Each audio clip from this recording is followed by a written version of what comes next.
ورحمة الله وبرکاته. خوږو اوریدونکو کتونکو امید لرم چې روغ جوړ به یې او د ژوند په خوشحالو کې به یې الله مو خوشحاله لره. د یو مسلې طرف ته ستاسو توجه راوړول غواړم او هغه مسله چې ده هغه د استخارې ده. بعضې کسانو تپوس هم کړی او ډېر وروڼه خویندې هغوی داسې چې هغوی د یو کار اراده کوي، یاره د یو سره مشورې کوي چې دا کار به زما دپاره بهتر وي، که زما دپاره به بهتر نه وي، دې کې به زما دپاره خیر وي، که زما دپاره به خیر نه وي، دې کار به زما دپاره چې دا کې به زه کامیاب شم، کامیاب به نه شم، کور جوړوم، دا ځای به زما دپاره ښه وي، دا به ښه نه وي، کاروبار شروع کوم، دا کاروبار به زما دپاره ښه وي یا به ښه نه وي، او یا رشته کوم، دا رشته به زما دپاره ښه وي، دا به زما دپاره ښه نه وي، دا زما دپاره بهتره ده، نقصان دې ده، څنګه دی مشورې کوي. نو دغه دپاره مختلف سوچونه فکرونه کوي. نو عزتمندو خوږو اوریدونکو کتونکو که په ځای د دې چې موږ د یو بل سره یا د یو چا سره او بل چا سره مشورې وکړو، د الله سره مشورې وکړو، نو دا به زموږ دپاره د بهتري او د خیر سبب وي. ټیک شو. نو د هغې دپاره د الله سره مشورې کول چې دي هغې ته استخاره ویلی کېږي. استخاره د شریعت چې دی هغه ثابت ده. احادیث مبارکو کې تذکره راغلې. نبي علیه السلام به صحابه کرامو ته فرمایل چې تاسو داسې یو کار کوئ، یو کار شروع کړئ، نو تاسو استخاره کوئ د هغې دپاره. نو د استخارې چې دی صورتونه دي دغه دي. نو خوږو اورېدونکو ویډیو چې دی پوره وګورئ، او که ویډیو لږه اوږد شو نو دا به زموږ ستاسو لپاره د فایدې ځکه چې پوره وضاحت سره خبره وشي. نو استخاره چې ده هغه دا ده چې بعضې خلک لږ غلط فهمي کوي چې یاره ته به مثال په طور په دې ټیم کې به نفل کې او داسې به نفل کې او بیا به چې دی ته خوب ویني او دا بعضې هسې خیالي خبرې یا چې دی د زنانو نه اورېدلې شوي یا چې د شیطان په زړه کې وسوسې ورچوي. نو د دې څه حقیقت نشته دی. حقیقت څه دی؟ حقیقت دا دی چې 2 رکعاته د فرضو نه علاوه 2 رکعاته نفل کول دي. ټیک شو. نفل په هر ټیم کې کولی شي، د ورځې هم کولی شي، د شپې هم کولی شي، خوب هم ورله شرط نشته، الله به درته اسانوي.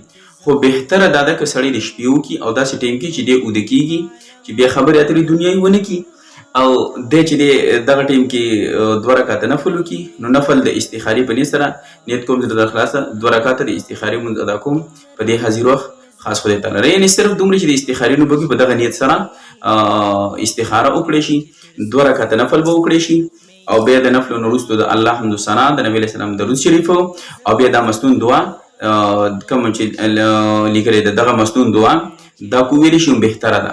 خو دا نشي ویلی نو د الله حمد و ثنا وکړه، د الله صفتونه ذکر کړه، بیا د الله د صفتونو نه علاوه په نبي علیه السلام درود شریف ووایه. د نبي علیه السلام د درود شریف نه وروسته بیا د عام مسلمانانو نارینه او زنانه وفات شوي ژوندو دپاره د خیر دعاګانې وغواړه. چې کوم وفات شوي د هغوی دپاره هم د خیر دعا، د مغفرت دعا وغواړه، کوم ژوندي هغوی دپاره د خیر دعا وغواړه. بیا د خپل چې کوم ضرورت دی د هغه دپاره دعا وغواړه. دعا څنګه به وغواړي او کومه دعا به وغواړي؟ نو بهتره خو دا ده چې دا کومه دعا ده اول خو به دا مسنون دعا احادیثو کې راغلی دا به وغواړي، دا به ووایي. د دې سره بیا د خپل حاجت مثال په طور کوم حاجت دی د هغه دپاره به داسې دعا وکړي: الله دا کار زما دپاره زما د خیری، الله زما دپاره بهتري د دنیا او د آخرت، الله ماته آسان کړي، ماته چې دی آسان کړي او زما زړه سره ولګي. الله که دا کار زما دپاره د خیر نه، زما دپاره د شري، د مصیبتي، د پریشاني، الله ماته لرې وساتي، الله ماته واړی، زما زړه ته چې دی نه واړی. ټیک شو. دا طریقې سره ته عمل وکړو نو بیا به چې دی دا فرضي نه ده چې خامخا دې تا ته په خوب کې وښودلی شي. خوب کې ته دا خو اعلی درجه ده، ښه خبره ده، تا د خپل پیدا او نقصان خوب کې وښودلی شو، دا خو اعلی درجه ده او بهتره خبره ده. اوس دا په خوب کې درته ونښودلی شو نو بیا دا نه چېرې ستا د دې عمل نه وروستو رجحان کم طرف ته پیدا شو، آیا دا کار زما دپاره مینه محبت دې ورته پیدا شو، کار ته دې ورله ډېر زیات کېدو او ډېر زیات دې ورسره ولګېدو، نو مطلب ستا دپاره دا کار د خیر دی. ټیک شو. بیا وکړه که دا کار ستا دپاره داسې چړه دی، داسې مطمئن نه و او داسې پوره پې کلیر چې دی مطمئن نه وي او ړه دې پکې داسې یېرېدو لګي، نو پوه شي چې دا کار ستا دپاره د خیر نه دی، بیا ترې ځان وساته. ټیک شو. نو یو خو دا مسله. دویمه دا مسله بعضې خلک وایي چې یاره استخاره څوک وکړي او بلې چالې څوک وکړي، دا خو دعا ده او مشوره ده، نو په ښکار دی دا په خپله سړی وکړي، بهتره د بل څوک نشي کولی. ځکه دا کار د دې کار چې دی تعلق د دې کس سره دی چې دی په خپله وکړي.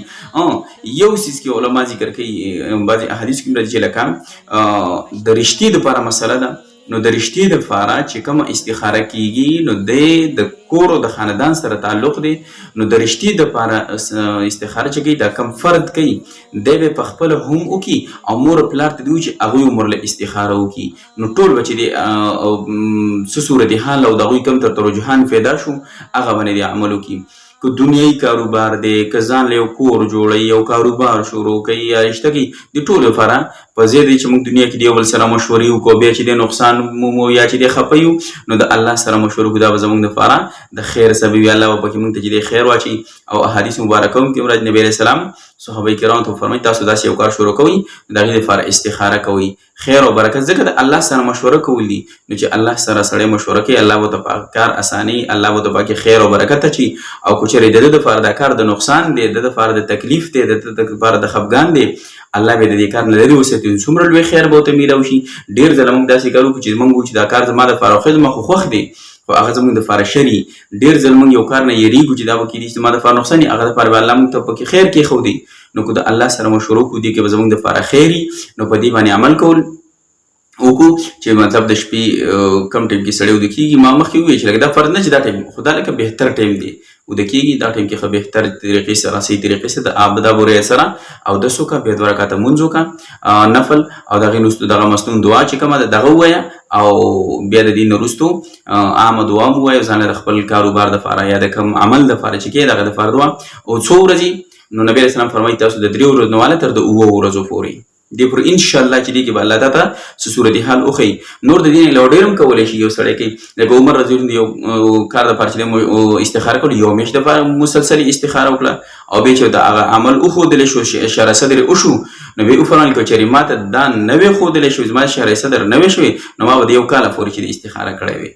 نو مطلب چې داسې تخصیص پکې نشته دی چې خامخا 3 ورځې یا خامخا 7 ورځې خو بهتر ده چې کم از کم 3 ورځو پورې سړی یو شپه وکړو او د عمل ولیدو یا څه صورت ورته ښکاره شو په 2مه دې بیا هم وکړي په 3مه بیا چې څه ورته ښکاره شو په هغې عمل وکړو نو کم از کم د 7 شپو پورې مسلسل 7 پورې مسلسل چې دی د استخاره وکړي انشاءالله الله به چې دی د دپاره دا چې دی د خیر سبب ګرځي الله به ورته دغه کار اسان کړي مشکل به حل کړي.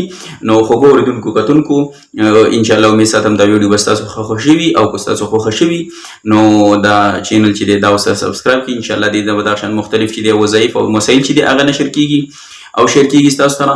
او دا چې دی نو د چا کم مسلمان ورور کم ملګري چې دی دا ویډیو خوښه شوي نو هغه څو ګروپونو کې د نور ملګرو سره دا ویډیو چې دی هغه شیر کړئ او الله هم خوشحاله را او په دې باندې چې دی ما ته لایک او کمنټس هم راکړئ. او بل دا دی که د چا داسې بیا هم په دې کې څه مسلې تپوس کې یا دې باره کې یا د نورو مسایلو په باره کې نو په دلته هم په کمنټس کې لیکلی شي او که نه دغه زما نمبر چې دی هغه ورته واتساپ نمبر دی په هغه باندې چې څه قسمه مسلې انشاءالله د شریعت مطابق تاسو ته د هغې جواب چې دی میلاویږي. الله هم خوشحاله روست. السلام علیکم.